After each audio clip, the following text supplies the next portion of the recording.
खाए वाला तेल में कालाबाजारी करे वाला 12 के दू उद्योग कार्रवाई में तिरावल गए 3-3 लाख जरिमाना। 2 पिस्तौल सहित जनकपुर में एक युवक गिरफ्तार।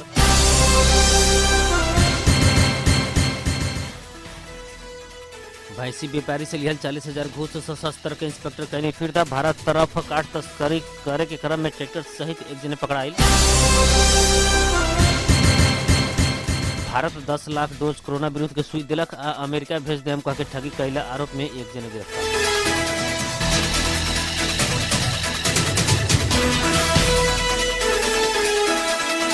नमस्कार। 12 जिला के सिमरौनगढ़ में रहल रेडियो बादल 89 मेगाहर्ट्ज तथा इंटरनेट ऑनलाइन के www.radiobadal.com ऐसा ही हमरो पात्र में दुनिया भर के साथ प्रसारण हो रहा बादल खबर में स्वागत करतनी हम नूर आलम बादशाह।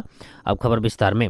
खाए वाला तेल में कालाबाजारी कैल कहता 12 के 2 तेल उद्योग के 3-3 लाख रुपया जरिमाना तिरावल गई बाटे। 12 के महालक्ष्मी एंड सोलभेंट रिफाइनरी प्राली अन्नपूर्ण वेजिटेबल प्राली के 3-3 लाख रुपया जरिमाना तिरावल गई बाटे। वाणिज्य आपूर्ति तथा उपभोक्ता संरक्षण विभाग से अनुगमन के क्रम में दोनों उद्योग के नगद जरिमाना कैल जनावल गई बाटे। तेल के मूल्य वृद्धि भइल उपभोक्ता सबसे शिकायत अला बाद विभाग उक्त 2 तेल उद्योग के अनुगमन करके मूल्य वृद्धि भइल बारे में सोधपूछ कैले रहे। उ क्रम में उद्योगी सब कच्चा पदार्थ के पैठारी में ही मूल्य वृद्धि भइल दावी कैले रहे। पिछला समय खाए वाला तेल मूल्य वृद्धि भइला संगे आम उपभोक्ता के साथ खुदरा विक्रेता समेत मार में पड़ल बाटे। पिछला कुछ महीना इन्हें खाए वाला तेल में 20 से लेके 50 रुपया तक की वृद्धि भइल बाटे।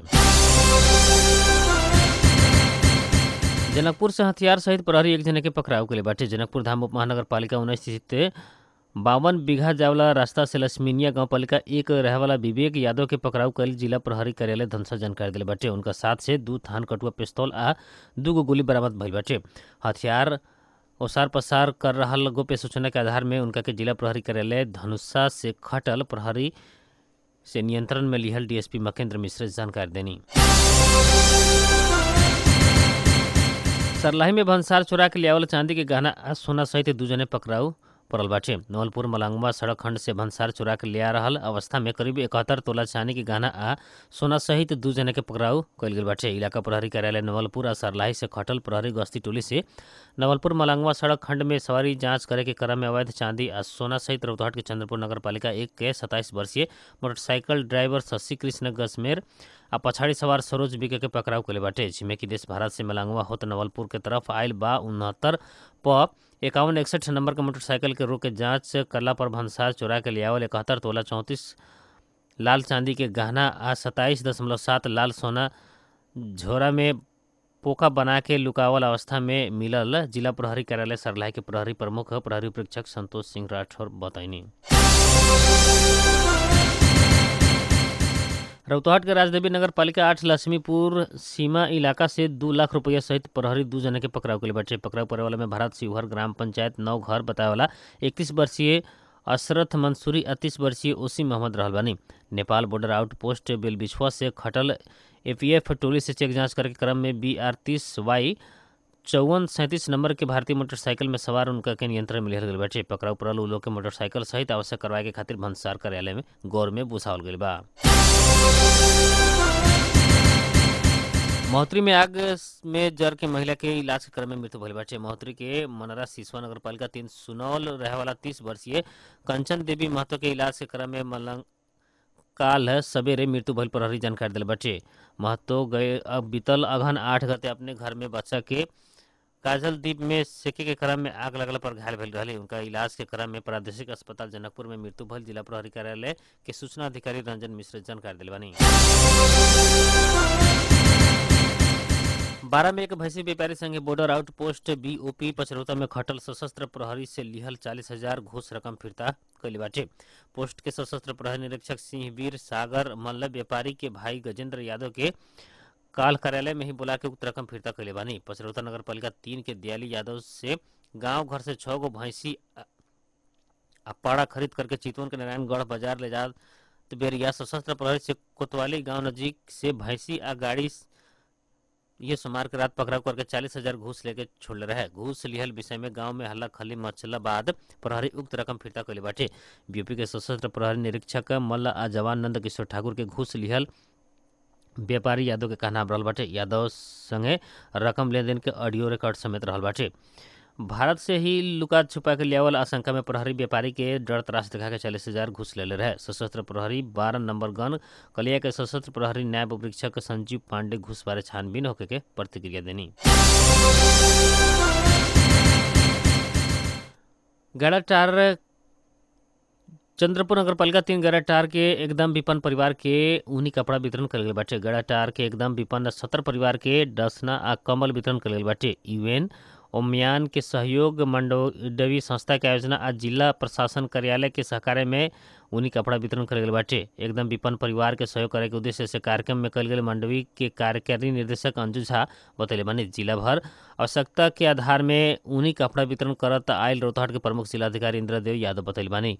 गैराटार आसपास के एकदम गरीब सुकुम्बासी अपांग सबके डासना कंबल वितरण कल गए बाटे। वितरण कार्यक्रम में इलाका प्रशासन कार्यालय चंद्रपुर के प्रमुख डोरेंद्र निरवला, सुरक्षा निकाय के जिला प्रमुख सब संचारकर्मी, स्थानीय सामाजिक अगुवा सबके सबकदार रह रहे। मंडवी जिला के विभिन्न स्थान के हजारों परिवार के ऊनी कपड़ा वितरण करत आइल बाटे। रौतहट के प्रभा नगर पालिका के नगर प्रमुख तथा नगर पालिका संघ प्रदेश नंबर 2 के अध्यक्ष शेख वकील अपांगता भइल लड़का लड़की सबके खातिर विद्यालय भवन शिलान्यास के बानी। परोहा नगर पालिका तथा छाया नेपाल के साझेदारी में उक्त भवन निर्माण होकर लागल बाटे। परोहा नगर पालिका वार्ड नंबर 6 लौकाहा भेड़ियाही में भवन निर्माण हो रहल बाटे। उ विद्यालय के भवन बनावेला 28 लाख रुपया में 3 कट्ठा जमीन भी खरीद हो चुकल बाटे। भवन निर्माण कार्य परोहा नगर पालिका आ छाया नेपाल के संयुक्त लगानी में होकर लागल बाटे। भवन बनला बाद पढ़ाई के कार्य शुरू कल जाए। उक्त विद्यालय में अपांग सबके विशेष रूप में शिक्षा दिहल जाए। शुरू में रौतहट क्षेत्र नंबर 2 आ धीरे धीरे जिला भर ही अपांग बाल बालिका के आवासीय रूप में भरना करके शिक्षा देवे के उद्देश्य रहल नगर प्रमुख शेख वकील जानकारी दिले बानी। 12 के जिला अदालत के फैसला आदेश से लेन देन मुद्दा में 1 बरिस से कैद ठहर भइल फरार रहल प्रतिवादी के पुलिस पकड़ बाटे। प्रतिवादी 12 के साबिक गाविस श्रीनगर बैरिया वार्ड नंबर 1 अभी के पचरौता नगर पालिका वार्ड नंबर 3 के राजेश्वर दास तात्मा के प्रहरी चौकी श्रीनगर बैरिया 12 से खटल प्रहरी टोली ये सोमवार के दिन पकड़ बाटे। पकड़ाइल तात्मा के 12 जिला अदालत के आदेश में मंगर के दिन कैद भुगतानी के खातिर बीरगंज कारागार में भेजल गईल प्रहरी प्रवक्ता गौतम मिश्र जानकारी करौले बानी। 12 प्रहरी अवैध रूप में लगावल करीब 1 बीघा 10 कट्ठा गांजा खेती फड़ानी के लिए बाटे। अवैध गांजा खेती फड़ानी अभियान अंतर्गत माघ 6 गते जिला प्रहरी कार्यालय तथा माताहत के इलाका प्रहरी कार्यालय निजगढ़ अस्थायी प्रहरी पोस्ट रतनपुर समेत से खटल संयुक्त प्रहरी टोली से निजगढ़ नगर पालिका वार्ड नंबर 13 पानिसरा आसक्ति खोला स्थित 1 बीघा 10 कट्ठा एलानी जमीन में लुका छिपा के लगावल गई अवैध लागू औसत गांजा खेती फड़ानी करके नष्ट कल प्रहरी प्रवक्ता गौतम मिश्र जानकारी दिले बानी। सरकारी जंगल क्षेत्र से वन फड़ानी करके भारत की तरफ काट तस्करी करे वाला 12 के एक जन के प्रहरी पकड़ाव कल बाटे। परसा प्रहरी से 12 कलैया 12 रहे वाला 37 वर्षीय चंद्रिका महतो के आवश्यक कार्रवाई के खातिर डिवीजन बंद करेले परसा में भेजल गई। परसा प्रहरी न्याय परीक्षक मनोजीत कुंवर जानकारी दिल बानी। प्रहरी नाश 7 4636 नंबर के ट्रैक्टर से सखुआ के 6 तान गोलाई काठ लोड करके भारत की तरफ ले जा रहा अवस्था में उक्त ट्रैक्टर आ महतो के नियंत्रण में लिहल गई रहे। यह बीतल माघ 5 गते रात के 11:15 बजे के समय में परसा प्रहरी की गश्ती टोली से उक्त काठ बरामद करके काठ डिवीजन वन कार्यालय बीरगंज के आवश्यक कार्रवाई के खातिर पत्राचार करके भेजल गई बा। भारत सरकार नेपाल के 10 लाख डोज कोरोना वायरस विरुद्ध के सुई अनुदान स्वरूप दिले बाटे। स्वास्थ्य तथा जनसंख्या मंत्री हृदय त्रिपाठी आज आयोजित पत्रकार सम्मेलन में बतैले बानी। उनका अनुसार अनुदान के सुई बिहान से ही आवे लागी कहनी। पहलका चरण में स्वास्थ्य कर्मी, एम्बुलेंस ड्राइवर आ सुरक्षा कर्मी के दिहल जाई मंत्री त्रिपाठी बतैनी। राष्ट्रीय मानव अधिकार आयोग के अध्यक्ष बानी कह के ठगी कैल आरोप में एक व्यक्ति पकड़ाऊ पड़ल बाटे। नेपाल प्रहरी के अपराध महाशाखा से 60 वर्षीय तुलसी थापा के दरबार मार्ग से पकड़ाऊ कल गई महाशाखा के प्रमुख एसएसपी दीपक थापा बदल बनी। संखुआ सभा के 5 खलगांव पालिका 5 खमारे घर भइल आ अभी काठमांडू के मित्र पार्क रहे वाला थापा से एक व्यक्ति के खुद अमेरिका गए पर 5 वर्ष के मल्टी प्रोपोज वीसा में ले जाए के झूठा आश्वासन दे के 15 लाख रुपया ठगी कैल आरोप बाटे। अन्य व्यक्ति भी उनका से ठगाइल शंका में प्रहरी संपर्क में आवेला आग्रह कैल बाटे। अब मौसम संबंधी जानकारी रेडियो बादल 89 मेगाहर्ट्ज द्वारा मापन कल गेल अनुसार सिमरौनगढ़ लगात आसपास के क्षेत्र के अभी के न्यूनतम तापक्रम 19 डिग्री सेल्सियस रहल बा। ऐसे आज सवेरे 17 दोपहरिया 25 डिग्री सेल्सियस रहल है। आज रात में 14 डिग्री सेल्सियस तापक्रम रहे के अनुमान कल गेल बा। ऐसे आज सवेरे 6:56 पे बेर उगल है तो संझे 5:35 में बेर डूबल बा।